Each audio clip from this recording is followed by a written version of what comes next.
Okay, it's your buddy. It's Mike Messier. It's November, I think, 17th, 2020, and here I am at the Disney World Animal Kingdom, and I've found a space where I can take my mask off for a few minutes because they do strictly enforce masks here. But I'm in a dining area that's actually, it's like a food court, but the restaurants are all closed, so some people can come in here like myself and sit down, and I found a spot where I've got, between me and the next person, 40 feet. It's hard to find that sometimes at Disney. That's one of the things for me. I do enjoy the parks. Probably the toughest thing for me is just the actual amount of people. The amount of people in the Disney World land or whatever the fuck. It's hard for me to kind of be around a lot of people without feeling that my personal space is being invaded.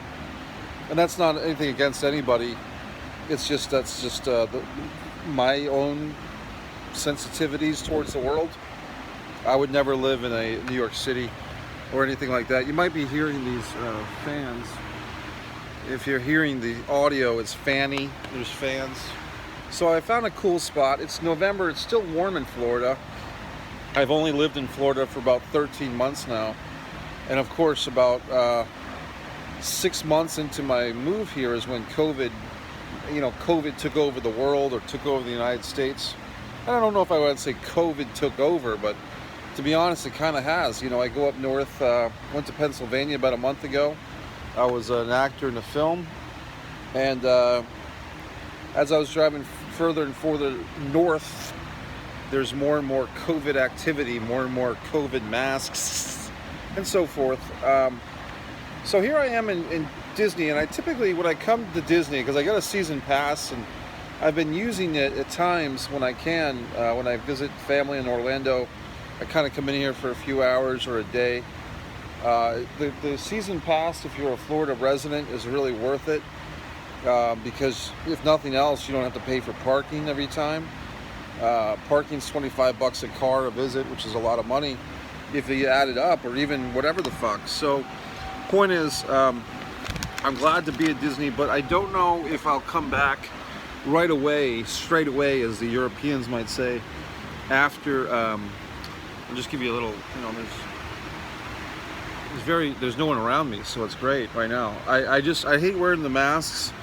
I know that it's important. I do wear masks, more mask.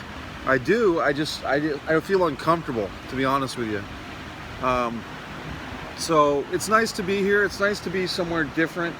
We're in a time right now in the world where everything sucks, and United States is still, I think, it'd be nice if Trump kind of bows out a little more gracefully than he has been.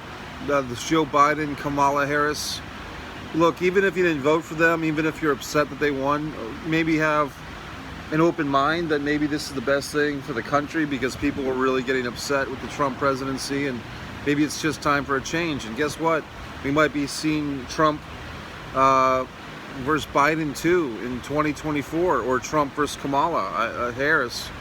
I just kind of segued into politics a little bit. I see people commenting and threading about the pro wrestling world, and I guess Drew McIntyre won the WWF title last night. I didn't watch it.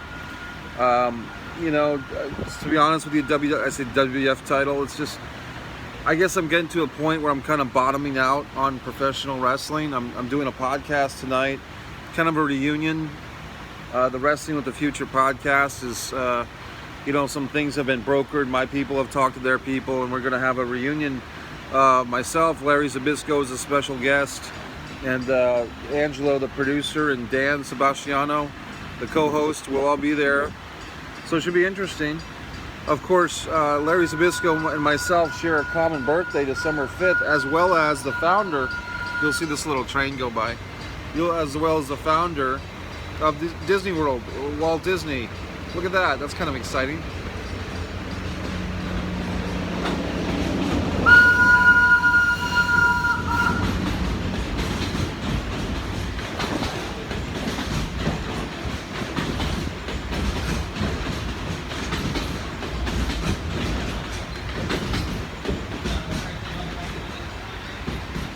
So, you know, I guess one thing, I was kind of in a cool mood. I was at one of these animal safari things, seeing giraffes and elephants and so forth. And then I said, I'll go check my phone, see what's going on.